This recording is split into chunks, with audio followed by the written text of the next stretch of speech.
Para kay Senatorial Candidate Pastor Apollo C. Quiboloy, panahon na para bigyang prioridad ang ating mga OFW, mga modernong bayani na araw-araw nagsasakripisyo para sa bansa.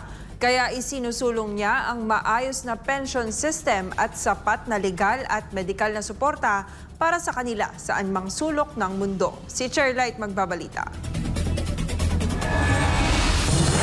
Sa kanyang inilatag na plataforma, binibigyan diin ni Pastor Quiboloy ang panukalang OFW Retirement Security Act, isang batas na magtatatag ng mandatory pension system para sa mga OFW. Sa ilalim ng panukalang ito, hindi lamang ang mga manggagawa ang mag-aambag, kundi pati ang pamalaan at mga employer. Lilikha ko ng OFW Retirement Security Act na magtatatag ng isang mandatoring pensyon na may kontribusyon ng gobyerno at ang employer.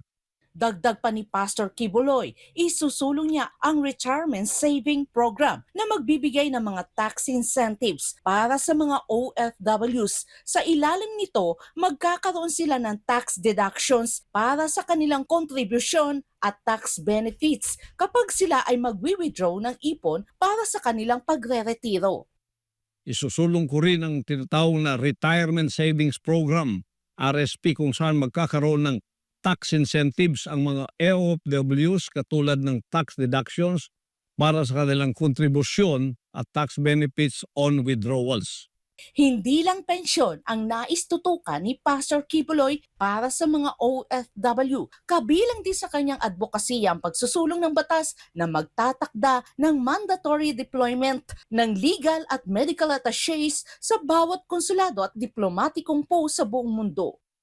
Pagsasabatas ng mandatoring pagtalaga ng legal at medical attaches sa bawat konsulado o diplomatikong post upang may kaagapay ang ating mga OFW sa panahon ng kagipitan at pangangailangang medikal o legal.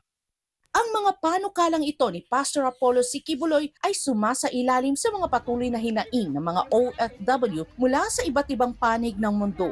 Kabilang na ang kakulangan ng sapat na legal assistance, ang mga kaso ng pang-aabuso at ang kawalan ng malinaw na programa para sa kanilang pagre-retiro. Ayon sa ilang advocacy groups, ang mga hakbang na ito ay malaking tulong sa mga OFW na nagnanais ng mas maayos at tapat na pagbabalik bansa matapos ang kanilang mga taon ng serbisyo sa ibang bansa. Suportado ni Lloyda Singh, dating leader ng mga OFW sa Qatar, ang mga mungkahi ni Pastor Quiboloy. Ganon din ang mga OFW sa Japan na nakikita ang kahalagahan ng mga programang ito para sa kanilang kapakanan at kinabukasan.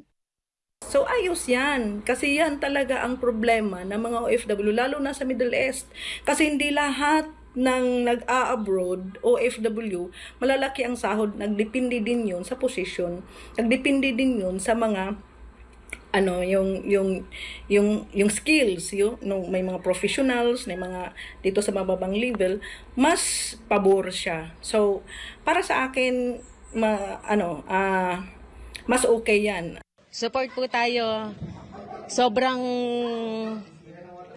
napakagandang programa po ito ni Pastor. Kaya po, yung pera natin na pinaghirapan natin mga OFW, dapat maganda talaga yung kalalagyan. Para pag nag-retire tayo, pag umuwi tayo ng Pilipinas, makakamit din natin yung lahat ng mga pinaghirapan natin para sa pamilya natin.